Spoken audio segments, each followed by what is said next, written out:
या कुंदेन्दु तुषार हार धवला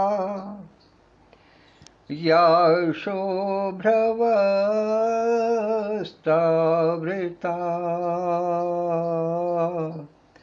या वीणावरदण्डमण्डितकरा या श्वेतपद्मासना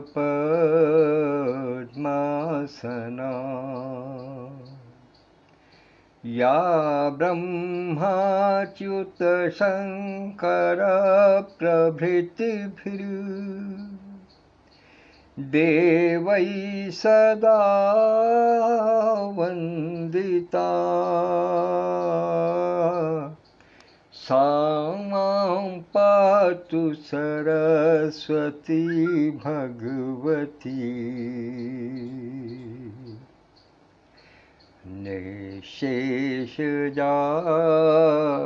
निःशेषजाड्यापहा निःशेषजाड्यापहा।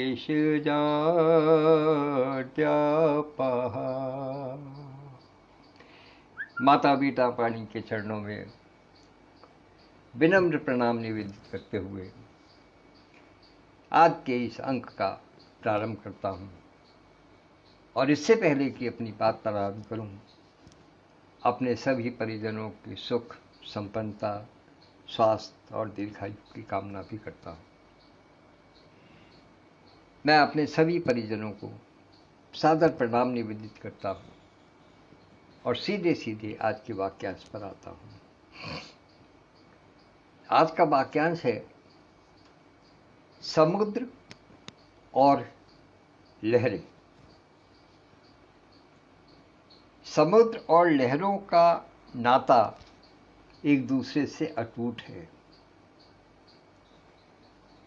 लहरों के बिना समुद्र का आभास नहीं है और समुद्र के बिना लहरों का अस्तित्व नहीं है।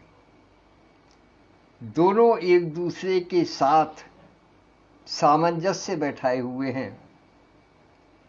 अब इसको हम किसी भी रूप में प्रतिपादित कर सकते हैं, लेकिन ख्याल इतना रखना होगा कि कौन सी चीज किस पर निर्भर है। लहरें समुद्र पर निर्भर हैं, समुद्र लहरों पर निर्भर नहीं है। जिस प्रकार से कोई भी संगठन होता है, कोई भी समिति होती है, कोई भी समूह होता है, कोई भी परिवार होता है, कोई भी इंडस्ट्री होती है, कोई भी देश होता है, अर्थात कोई किसी भी प्रकार का कोई प्रयोजन होता है, उसमें एक व्यक्ति, केवल एक उच्च आसन पर बैठा होता है और उसके नियंत्रण में सारा कार्य, देखरेख में सारा कार्य चलता है। समितियों के लिए, समूह के लिए, परिवारों के लिए संस्थापक का नाम दे दीजिएगा या उच्चासन पर विराजमान व्यक्ति का नाम दे दीजिएगा, जिसकी पूरी तरीके से चलती है, जिसकी देखरेख में सारे काम होते हों। उसको हम समुद्र के रूप में मान सकते हैं, लेकिन उनके नीचे जितने भी, उनके निर्देशन में जितने भी कार्य करने वाले हैं, वो लहरों के रूप में गिने जाएंगे।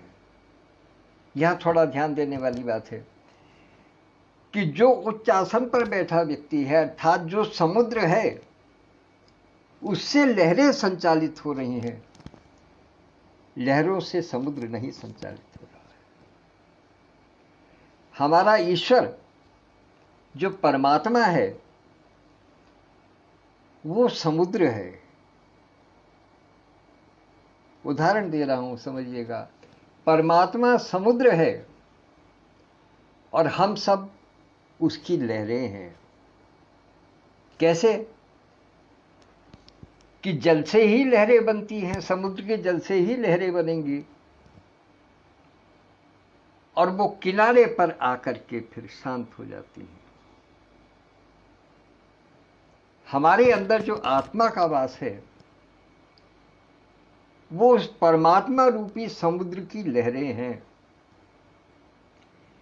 तो समुद्र से तो लहरें उत्पन्न हो सकती हैं, किंतु किसी लहर से कोई समुद्र नहीं उत्पन्न हो सकता। परमात्मा तो आत्मा में विभक्त हो सकती है, लेकिन कभी आत्मा मिलकर के परमात्मा बना दे ये संभव नहीं है। क्योंकि लहरों का एक स्थान है, एक अंतिम परिणति है कि जो लहर वहां से चली, परमात्मा ने जिस लहर को बनाया, जिस आत्मा को भेजा, प्रेषित किया, एक समय पर किनारे पर आकर के उसको शांत हो जाना है।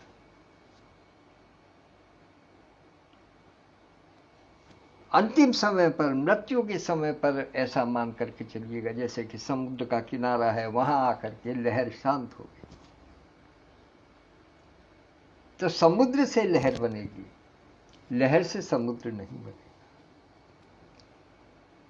अब व्यावहारिक रूप में देखें,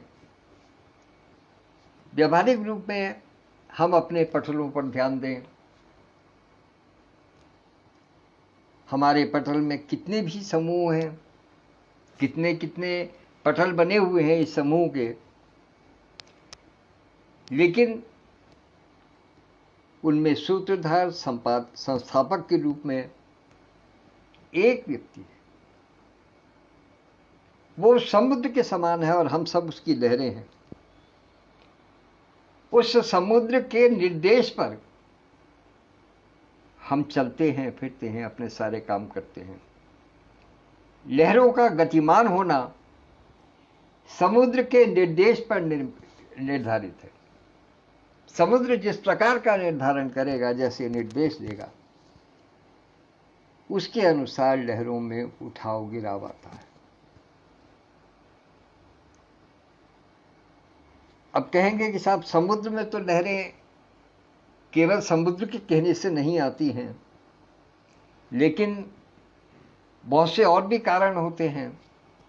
कभी तूफान भी आ जाते हैं, कभी बड़े बड़े बोट, क्रूज, स्टीमर, नाव चलती हैं, उनसे भी लहरें उत्पन्न होती हैं, वो भी किनारे तक पहुंचती हैं। माना कि उनसे भी समुद्र प्रभावित होता है, और ये कहना चाहिए कि उनसे भी लोग बाग दिग्भ्रमित हो सकते हैं कि ये सागर की लहरें इनको माने या नहीं माने। सागर से उत्पन्न की हुई लहरें कौन सी हैं और कृत्रिम अवस्था से उत्पन्न की हुई लहरें कौन सी हैं। तो मैं उसके लिए आपको एक विशेष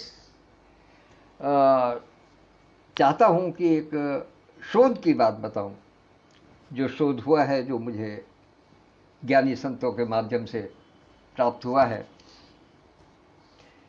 कि जो लहरें कृत्रिम साधन से समुद्र में उठती हैं,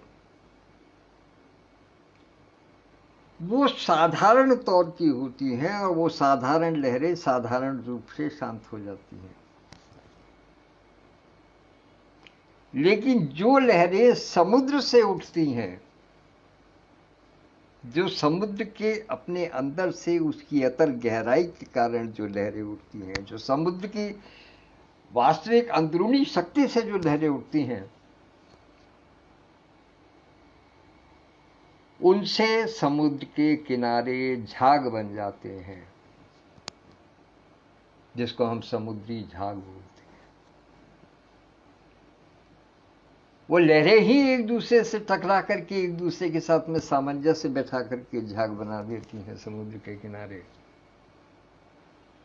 और फिर उसी के आदेश पर वो झाग पुनः एक लहर के रूप में फिर समुद्र के बीच में चली जाती हैं और फिर पानी में विलीन हो जाती हैं। यही जीवन है, इसी का नाम जीवन है। ईश्वर को समुद्र इसीलिए कहा गया है, और मनुष्यों को लहरें इसीलिए कहा गया है। परमात्मा समुद्र है, ये आत्मा लहरें हैं। परमात्मा की आज्ञा से जब लहरें चलती हैं, तो मृत्यु शैया पर पहुंचने के बाद में वहां झाग बन जाता है, उसकी अवस्था में परिवर्तन हो जाता है और फिर एक लहर आती है और फिर वो उसी समुद्र में मिल जाती है और जल रूप हो जाती है, अर्थात आत्मा का परमात्मा में मिलन होता है। उस समुद्र की लहरों के, उस झाग के समुद्र में मिल जाने पर हम ये जान ही नहीं पाते कि इसने वो झाग कहाँ गया। हमें वो झाग फिर दिखाई नहीं देता है। फिर नई लहर उठेगी, फिर नए सिरे से किनारे तक पहुंचेगी, फिर एक नया झाग बनेगा। यही सृष्टि का चक्र है कि समुद्र रूपी परमात्मा से लहर बनती हैं, किनारे तक पहुंचती हैं और फिर उसी की आज्ञा से दूसरी लहर के माध्यम से वो वापस समुद्र में पहुंच जाती हैं और फिर समुद्र का रूप हो जाती है, जल रूप हो जाती है। यही सृष्टि है। इसीलिए सागर और लहरें दोनों का सामंजस्य सृष्टि का केंद्र बिंदु है। समझने के लिए ज्ञान की बात यही है। ज्ञान यही कहता है और यही विज्ञान भी कहता है। विज्ञान क्या है?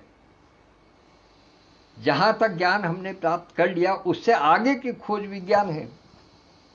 तो यही विज्ञान है और यही ज्ञान है कि समुद्र परमात्मा स्वरूप है और हम सब मानव जितने भी हैं, जितने भी जीव हैं, वो सब के सब लहरों के स्वरूप हैं। और जब ईश्वर की इच्छा होती है तो उन लहरों को वापस अपने पास बुला लेता है। ऐसे ही क्रम चलता रहता है। यदि हम व्यावहारिक रूप से इन पठलों के माध्यम से देखें तो आदरणीय डॉक्टर सत्यप्रकाश पांडे जी, आदरणीय डॉक्टर विद्युत प्रभा चतुर्वेदी मंजू दीदी, आदरणीय विधुभूषण त्रिवेदी जी, कुछ हमारे इस प्रकार के साथी हैं जो कि एक प्रकार से समुद्र की भूमिका में हैं और हम सब उनके निर्देशों के अनुसार लहरों के रूप में चलते हैं। और जब हम किनारे तक पहुंचते हैं तो फिर ये अपनी प्रेरणा से हमें वापस बुला लेते हैं और फिर हम उस शून्य में विलय हो जाते हैं। फिर प्रतिदिन हम शून्य से प्रारंभ करते हैं, शाम तक पहुंचते पहुंचते फिर किनारे पहुंचते हैं, अगले दिन सवेरे फिर शून्य पर प्रारंभ होते हैं। ये इन पटल की विशेषता है। यही साधना है, यही सृष्टि का नियम है। इसी से ब्रह्मांड बना है, इसी से सृष्टि बनी है। तो बस ध्यान रहे कि कहाँ समुद्र है और अपने अस्तित्व का भी ध्यान रहे कि हम महज लहरें हैं। अब समुद्र यदि अपने आप में कुछ कहे या कुछ सोचे, कुछ बड़ा करने का सोचे, तो लहरें हमेशा उसका साथ देंगी। यदि नहीं देंगी तो कैसे बचेंगी? लहरों का कर्तव्य ही है कि समुद्र की आज्ञा का पालन करें। समुद्र में जो भी हलचल हो रही है उसके अनुसार स्वयं को ढाल लें,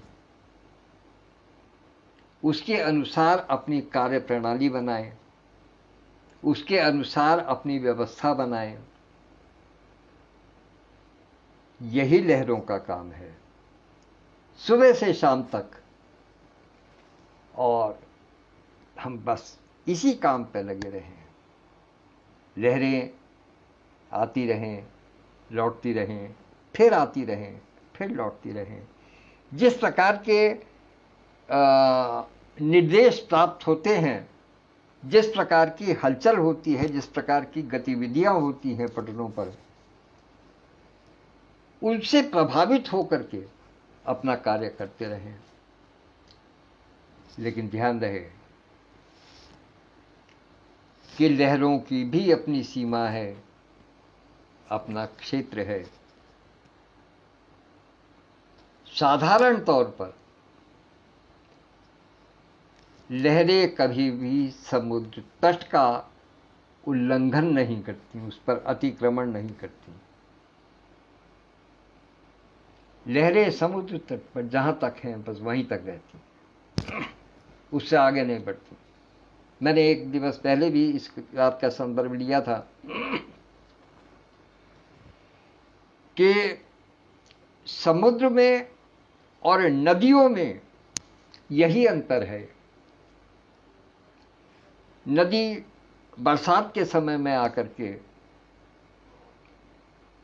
बाढ़ का रूप ले लेती हैं, न जाने कितने कितने स्थानों को वो घेर करके चलती हैं, कितना कितना क्षेत्र वो अपने जलमग्न कर लेती हैं। लेकिन समुद्र बरसात के मौसम में भी उसका जल स्तर उतना ही रहता है। ये समुद्र की विशालता है कि उसके अंदर कितनी कितनी बाढ़ से प्रभावित नदियां जो अपने अपने क्षेत्रों का अतिक्रमण करके आई हैं, वो उसके अंदर आकर के समाहित होती हैं। और फिर जब उनका भी नाम समुद्र हो जाता है तो फिर वो भी शांत हो जाती हैं। फिर कभी भी किनारे का अतिक्रमण समुद्र द्वारा नहीं होता। इसी प्रकार से हमारे ईश्वर हैं, परमात्मा हैं। ये जो सारी लहरों रूपी जो हम सब मानव हैं या जीव हैं, ये सब उनके रूप छितराए हुए हैं पूरी सृष्टि में। ये लगातार वहां से एक तरीके से जैसे एक्सचेंज वाली बात होती है कि वहां से लगातार निकलते चले जा रहे हैं, लगातार उनमें समाते चले जा रहे हैं। लेकिन फिर भी परमात्मा के स्वरूप में कोई अंतर नहीं है। इसीलिए परमात्मा को सागर कहा गया है, समुद्र कहा गया है, धीर कहा गया है, गंभीर कहा गया है। उसमें सब कुछ है। शांति है, क्षमा का भाव है, दया है, करुणा है ईश्वर में। लेकिन कोई ये न सोचे कि वो यदि शांत हैं तो उनके अंदर क्रोध नहीं है,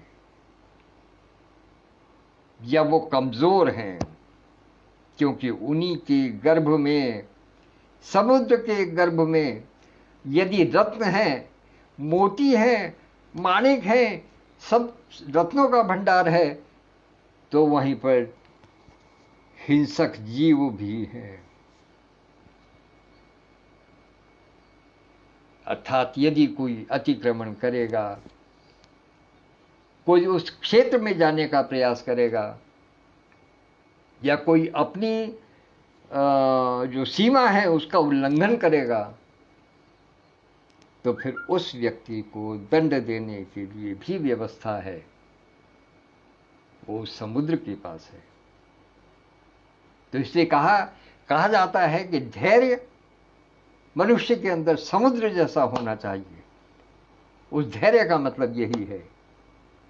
जब कहते हैं ना अहिंसा परमो धर्म, बस आधी बात बता दी।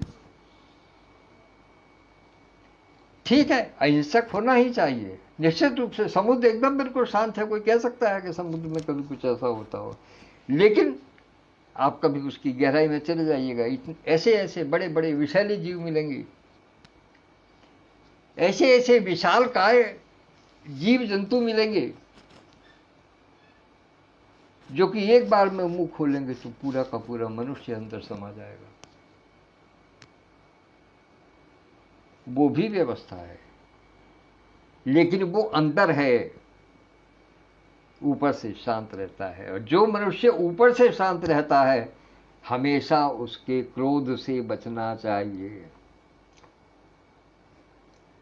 ये एक सिद्धांत है कि शांत मनुष्य का क्रोध बड़ा भयंकर होता है, उसके बड़े ही विध्वंसक परिणाम होते हैं यदि शांत व्यक्ति को क्रोध आ जाए तो। इसलिए शांत बने रहें। कहते हैं ना कि बंद मुट्ठी तो लाख की और खुल गई तो खाक की। यदि हमने क्रोध में आकर के किसी को कुछ कह दिया तो सामने वाले को पता चल गया कि इनकी क्षमता क्या है। लेकिन जब मुट्ठी बंद है, आप शांत हैं, आप चुप हैं, तो सामने वाला जान नहीं पाता है कि आपके मन में क्या चल रहा है, आप किस प्रकार की क्रियाविधि अपनाना चाहते हैं, किस प्रकार की व्यवस्था आप देना चाहते हैं, आप किस प्रकार से कार्य करेंगे। नहीं जानते, समझ ही नहीं सकते। इसीलिए धीर और गंभीर की बात कही गई है समुद्र के साथ में, जो 1001% जो है परमात्मा पर सिद्ध होती है। तो समुद्र परमात्मा है और हम सब रह रहे हैं उसकी। हमें उनकी आज्ञा का पालन करना है, उनके निर्देशों के अनुसार चलना है, तभी हम लौट करके उनके पास तक पहुंच सकते हैं। एक बात और मुझे जो अभी याद आई कि जो कृत्रिम लहरें बनती हैं किसी, उससे क्या कहते हैं, नाव के चलने से, बोट के चलने से, क्रूज के चलने से, जहाज के चलने से, जो कृत्रिम लहरें जो बनती हैं, जो समुद्र तक आती हैं, उनका हर्ष मालूम है क्या होता है? वो किनारे की भूमि को गीला करके और बस वहीं रह जाता है। उनका जो जल होता है वो केवल किनारे को गीला भर करने के मतलब का होता है, वो वापस समुद्र में नहीं लौट पाता है, उसका वापस ईश्वर से नहीं मिलन हो पाता। तो कृत्रिमता का अभाव रखें, कृत्रिम न बने, सात्विक रूप में रहें, प्रभु को पहचानें और प्रभु को सागर रूप जान करके उसकी लहरों के रूप में उसकी निर्देशन में अपने सारे कार्य करें, निश्चित रूप से सफल होंगे। इन्हीं शब्दों के साथ में मैं अपनी वाणी को विराम देता हूँ। और आज मैं देख रहा हूँ कि बहुत बड़े बड़े दिग्गज उपस्थित हैं। आदरणीय भाई महेश जोशी जी, आदरणीय विधुभूषण त्रिवेदी जी, आदरणीय तस्लीम फातिमा दीदी, आदरणीय विद्युत प्रभा चतुर्वेदी मंजू दीदी, आदरणीय डॉक्टर यति शर्मा जी, और मुझे एक स्थान पर कहीं डॉक्टर सत्यप्रकाश भी दिखाई दिए थे। तो जो भी है उनका मैं आभार व्यक्त करता हूँ, और जो बाद में सुनेंगे उनके लिए अगले मैं आभार व्यक्त करता हूँ। इन्हीं शब्दों के साथ में अपनी वाणी को विराम दे रहा हूँ। कल संभावना देखूंगा जैसी बनेगी, लेकिन समय का निश्चित नहीं है। समय जैसा भी होगा मैं आपको सूचित करूंगा। तब तक के लिए आज्ञा दीजिएगा। धन्यवाद, नमस्कार।